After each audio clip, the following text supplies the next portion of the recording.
The beginning of September means we're in that lull that comes between summer and fall, at least in terms of work in the garden. That means I get to work on some other projects that have taken a back seat to food production over the last few months. The other day, I removed the prototype screen from our deck. It's time to take what I learned and make a better version.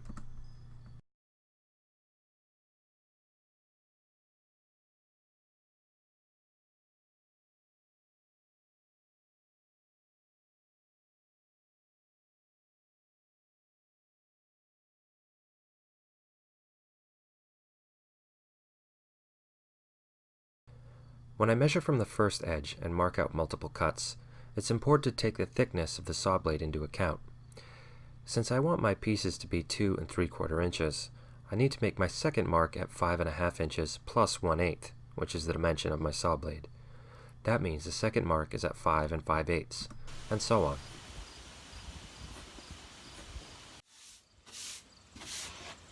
One of the nice things about this time of year is that I get to do a little bit less in the garden. I love being outside and love gardening, but I also love woodworking and being in the shop. Unfortunately, this becomes kind of a mess over the course of the summer as things just get thrown in here on a whim, kind of like underneath the deck. But now at this time of year, I'll start doing a little bit to clean up every time I need to do a project in here. Right, bud?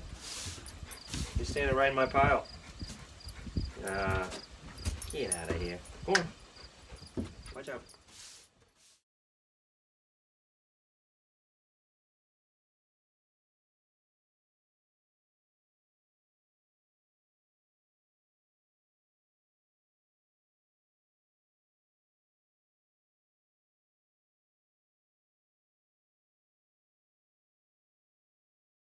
I built this timber frame for my workshop, and I built it specifically to fit on this platform. When we bought this property, this platform was here. It's 8 by 12, and it was here, but it was just sitting off in the woods. It's pressure treated, it's really solid. My sister-in-law's husband has an excavator, and he was over here doing some work for me when I was first trying to fix the bowl. And we hooked onto it with a chain, and he brought it over here for me and put it on this side of the property.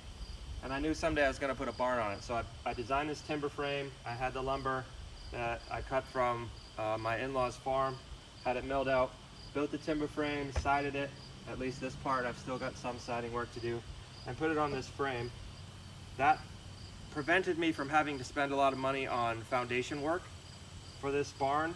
If I was going to do that, I would have made the barn a lot bigger. Because I had to limit it to the size of this platform, it's 12 by 8, and I wanted to be able to make timber frame components in here, which are sometimes quite long, certainly a lot longer than 12 feet. And I have a lot of shelving inside, so I don't even have 12 feet of space inside. So what I did was designed it so that I have false walls on 2 sides. Around here on the porch, the entire wall opens up, and this is a false wall that folds down like a tailgate so that I can move timbers in and out.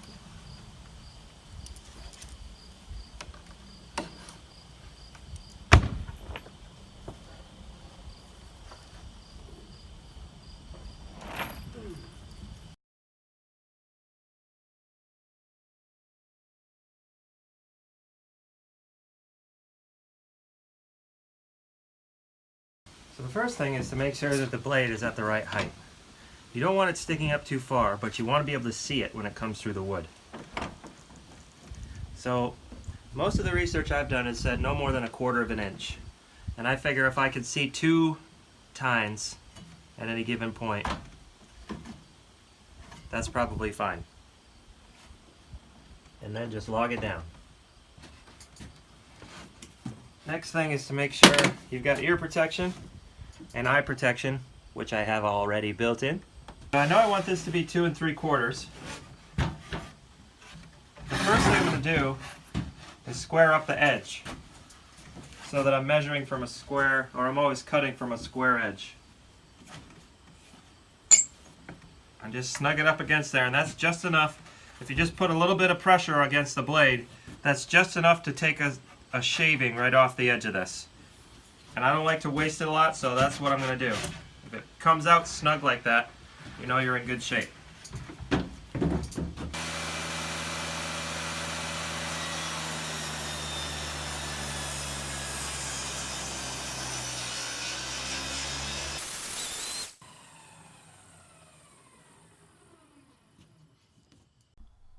In addition to wanting this screen project done, I need sawdust.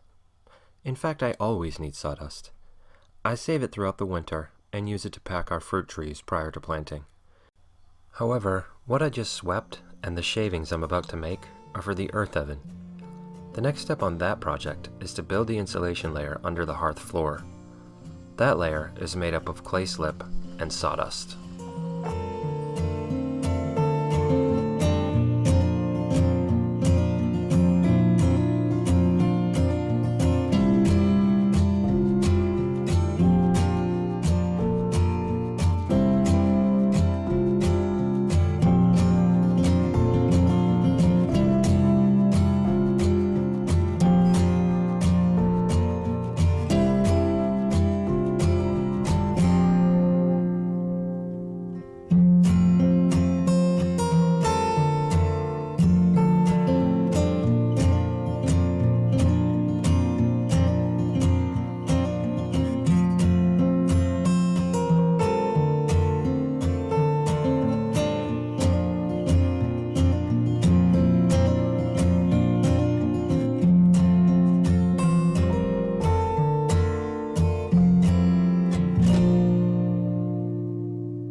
One of the things I cheated on with my prototype screen was the joinery, using only fasteners to hold everything together, which is why it failed.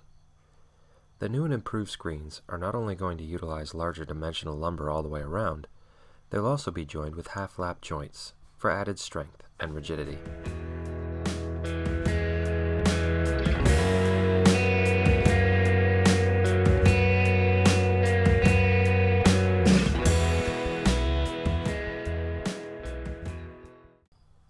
Over the years, I found it's always worth your time to make a test piece if you can. Although it's an extra step, it usually ends up saving me time over the course of the project, not to mention frustration and materials.